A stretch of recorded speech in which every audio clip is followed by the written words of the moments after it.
Hello, my name is Jen Stone, and I'm a Principal Security Analyst for Security Metrics. This means I get to go around, travel around to various organizations and evaluate their cybersecurity stance against a lot of standards like PCI DSS, HIPAA, HITRUST, CIS critical security controls, NIST, pretty much anything that's out there. If you understand security broadly, then you have the ability to compare it to a standard and then help organizations figure out where to improve things. I love this job. It's my favorite one that I have ever had.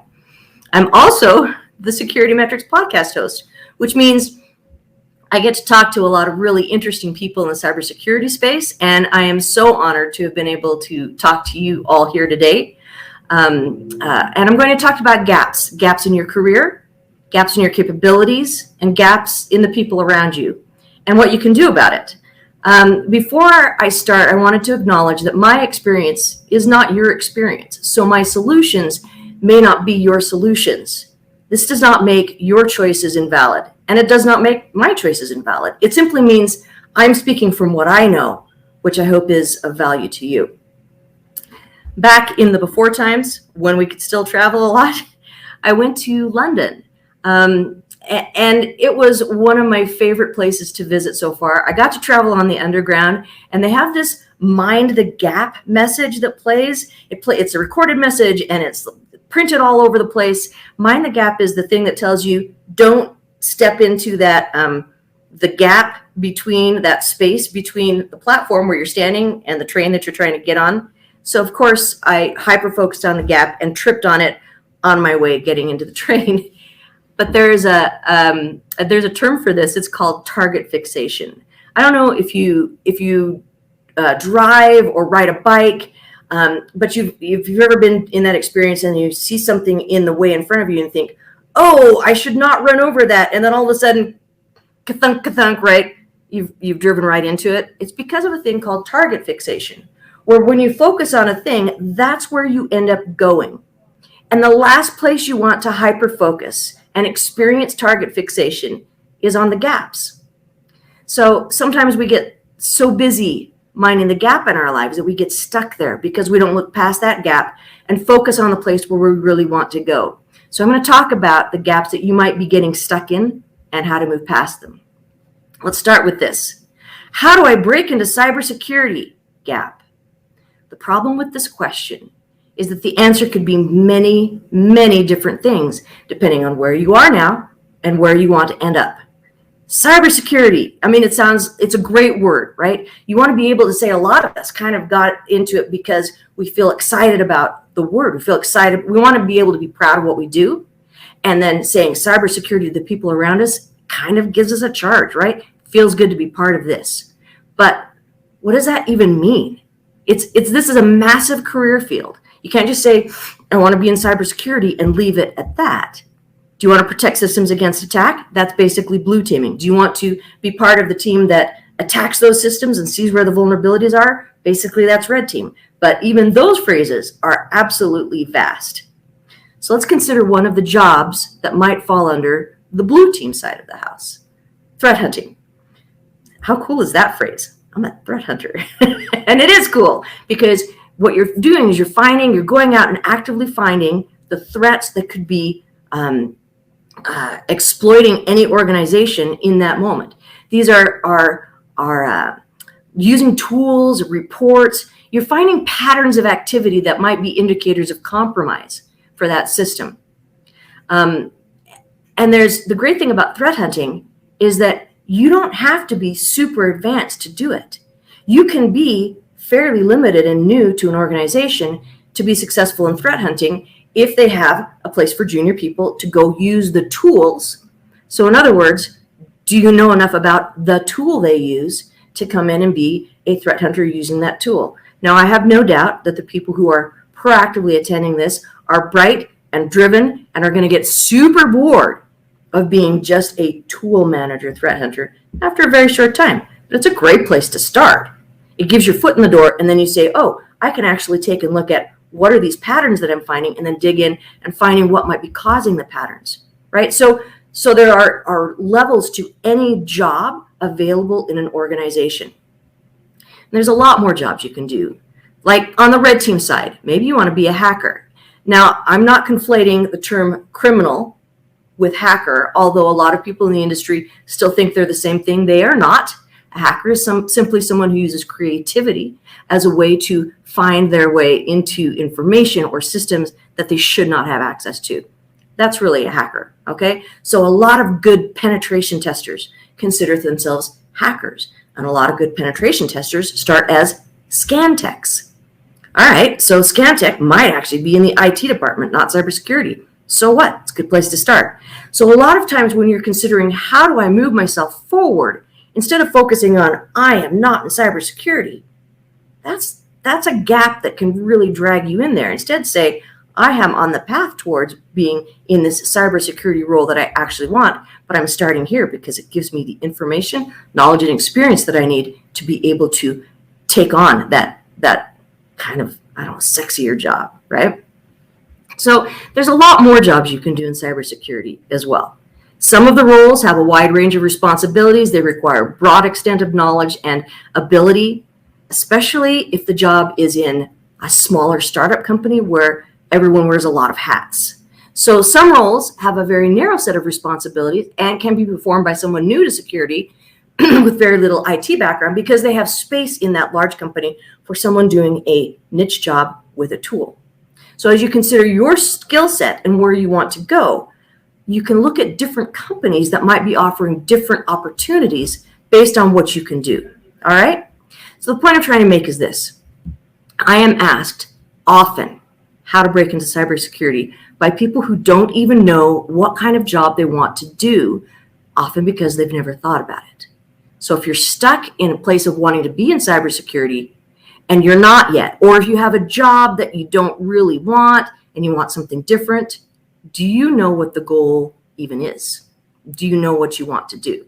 Start by firmly setting your sights on where you want to be, and then be aware of exactly where you stand so that you can begin to understand the gap that exists. If you know what the gap is, you can begin to bridge it.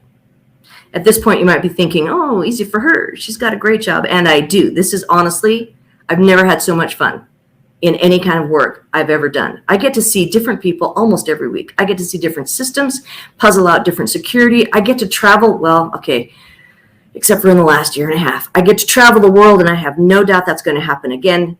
Wonderful job. But it was not always easy. And I do know what you're up against. I am the only woman on a team of 25 auditors. But this job is by far the most supportive of me as a woman that I have ever had. I do know the challenges that you're facing, and I'm going to tell you a short story of how I started my career path, so you know that I empathize with the struggles that you face. I got my start in IT over 20 years ago. Women were still very scarce in IT, and the concept of cybersecurity at the best, it was in its infancy. I had no interest in going to IT, none. But I was a single mom with 3 kids and no financial support from anyone, and I could not pay my bills. It was a desperate time. We lived in a garage. I was able to go from a receptionist job to an executive assistant job. And with that move, I was able to get a 2-bedroom apartment in a really bad part of town. And that was not good enough. And all 3 of my kids were in daycare, and that's really, really expensive. So when a job came open in my company on the help desk, internal help desk, like 1,500 people in the company, maybe 150 locations throughout North America, I went to the CEO and I said, I want that job. And he said, oh, do you have education in IT? And I said, nope. And he said, do you have experience with computers? And I said, nope. And he said, okay, we'll give you a shot. You never know until you try for something if somebody's going to be willing to give you a shot. And typically, if you are proactive and really reaching out and doing everything you can in your current job, people are going to give you a chance to be successful in the next thing, even if it sounds a little crazy. All right. So I get to the help desk, and I've got these guys that I'm working with, and they hated me.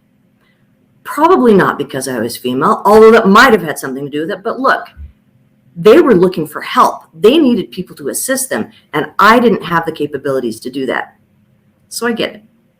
So I'd get phone calls, and people would say, I need you to help me with this and this and this with my computer. And I'd say, great, let me take your number. I'll call you back. And then I would go and search out that information. Keep in mind, this was before cell phones. This is before Google. So finding those answers and then calling them back and making those answers work is what built my capability in learning how to find information, because cybersecurity is not about having a static bit of information that you keep there. It's about getting a puzzle and solving the puzzle and getting the next puzzle and solving the next puzzle. All right. So the more you do that, the more you take on these opportunities to learn something new in your life, the more you're going to have the chance to build your confidence in your capability that you can take on and successfully address the next thing that comes along. And that's what cybersecurity is all about. All right. So there were times, I'm not going to go in all my sad stories. We all have them, right? But there were many times when I could have focused on what I didn't have: money, knowledge, support. But I found in my life that if I focus on the lack of something and dwell on how terribly unfair it is, or blame others for the positions I found myself in, even if they were at fault, if I dwelt on that part, then I robbed myself of the ability to fix my own problems by choosing to take responsibility for them, regardless of who caused those. So it's the trying, and it's the failing, and it's the figuring out a better way. And the next time that strengthens your skills in any field, and cybersecurity is no different. So if you're in a position right now where you feel a little bit in over your head, I've been there, and I'm here to tell you, the struggle and the fight and the gain of that knowledge is worth every bit of it for how you're going to feel in the end. And while we're on the topic of gaps in your capabilities, I want to address a very specific gap that I hear all the time. I want you to think about how you feel when I say these words to you. You're not technical. Feels horrible. And it's an absolute jackwagon thing for anybody to say to you. So if anyone said it to you, or if you say it of yourself, I want you to stop. There's nothing in the world that tells me this person is technical, this person is non-technical. Technical is a skill that you learn, right? It's something that you apply. Something that every single person on this call can take and create for themselves, right? So maybe you're in a job that is less technical than another job. Well, is the job that you want a technical job? Go learn the technical skills. Don't let anyone tell you that you can't do that because today you are not technical. Jerks that say things like that.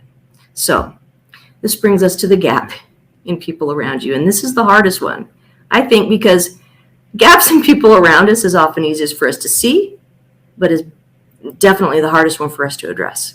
Because in the end, you cannot change the people around you. Whether the other person is wrong or obstructive or unhelpful or unfair, that's kind of where they're at. And your behaviors towards them is not going to shift that needle a whole lot. So there are some cases, so I didn't want to just blow by this as if it didn't matter, because it does. When the person in the workplace who is making your life miserable is actually doing things that are illegal. And a black and white answer would be to get law enforcement involved or file a lawsuit. Sometimes that is the right answer. And if you're going to do that, I support that answer. Sometimes it's the wrong answer for you in a pragmatic way.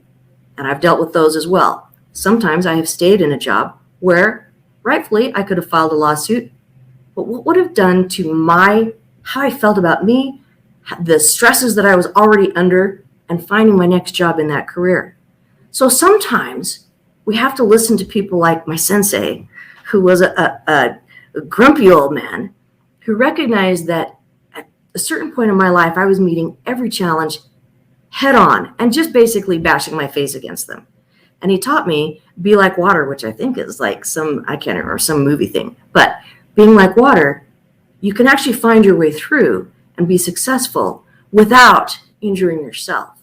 So regardless of what other people think you should do in your situation, you go with what you think you should do in your situation. Go with your gut and address it either in the soft way or the hard way. It's up to you. As with everything in your career, you are the one responsible. You are the one in charge. You get to make the decisions. So, setting those difficult cases aside, you're generally are going to run into a couple of people who behave in ways that are negative and somewhat unexpected. And usually it's because you don't know what is driving them. You don't know what the pressures are on them to perform in certain ways or come up with certain results.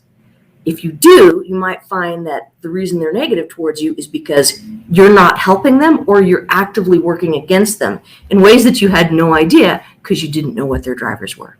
So think about the people who are making things difficult for you and maybe consider what are the pressures on them that you can relieve in some way so that you can then be supported by them instead of having yet one more person in your life creating a gap for you in your career path. So sometimes, unfortunately, you can't do anything.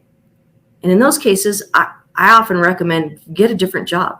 There have been a couple of women who've come to me for mentoring, and after talking through it with them, the best answer really was seek a different job. It's scary to find a different job, and I get that.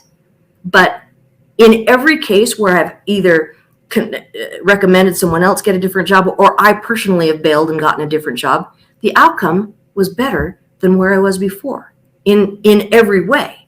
So don't let the fear of the unknown hold you back from changing a situation that you cannot change from within. All right?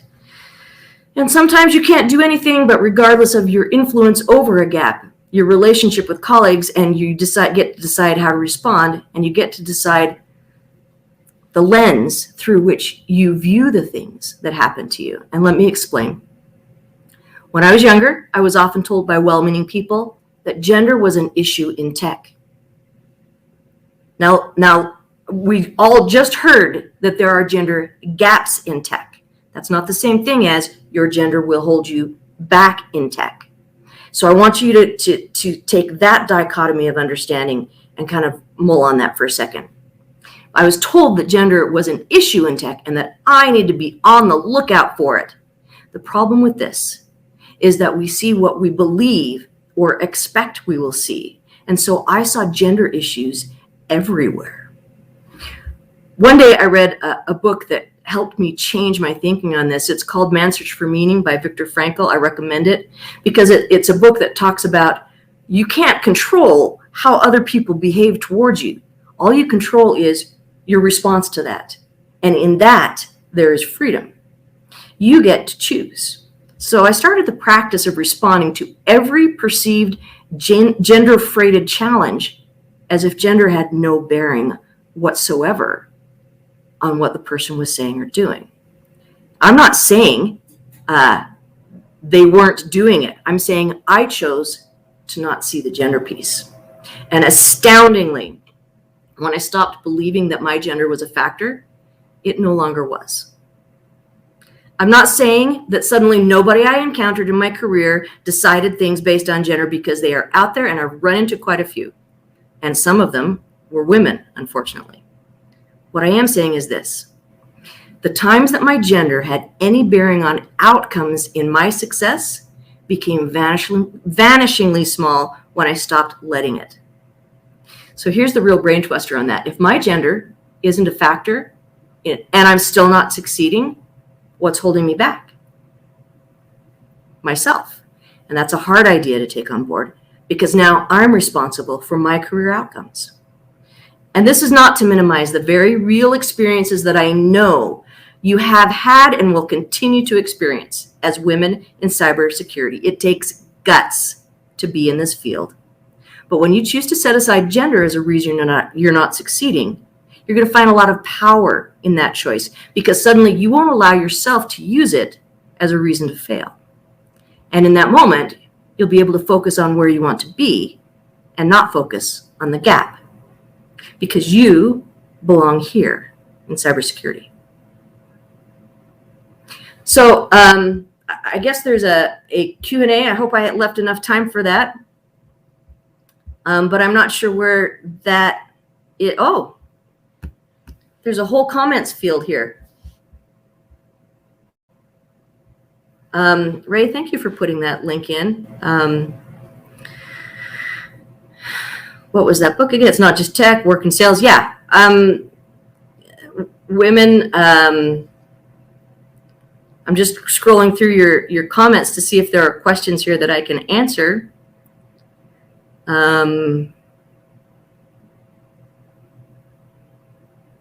Yeah, cut us down to size. Deka, that is right. I hope I pronounced your name right.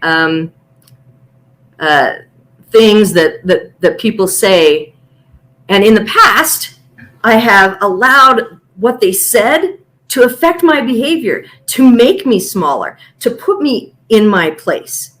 But when you stop putting any weight towards ridiculous things that people say to you to make you small, suddenly it stops. I mean, not suddenly. Suddenly is not the right word, actually.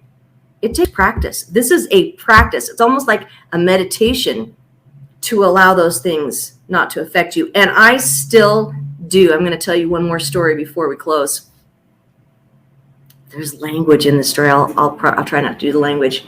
2 years ago, I showed up. I am in my 50s, for crying out loud, right? I've been doing work for decades, and I'm one of the most senior people on my team. So I show up to this assessment with this new guy, and told his receptionist, "Hey, can you tell him I'm here?" And she gets on the phone and she says, "The assessor is here." And he said, I wish I could remember the tone he used and how he said it. He says, "Did she bring me a coffee and a donut?" Something like that, but in a way that made you realize, oh, he's treating me like an executive assistant, or which is, I've been one. Those are great people. But he was treating me like not what I was there for. Okay. And for some reason that just hit me in the wrong place. And I did not practice. I wasn't expecting it. So I did not practice the patience that I normally do. And I said to her, "Will you please tell him, is this where I get to go tell him to go F himself?" And she turned white, and I said, "Please don't tell him that, because I can see you would get fired if you transmitted that message." But he heard it, and he came running downstairs. He apologized and basically did that thing that people do when they know they have misbehaved and they're trying to make it up for you. And he was super nice for the next 2 days.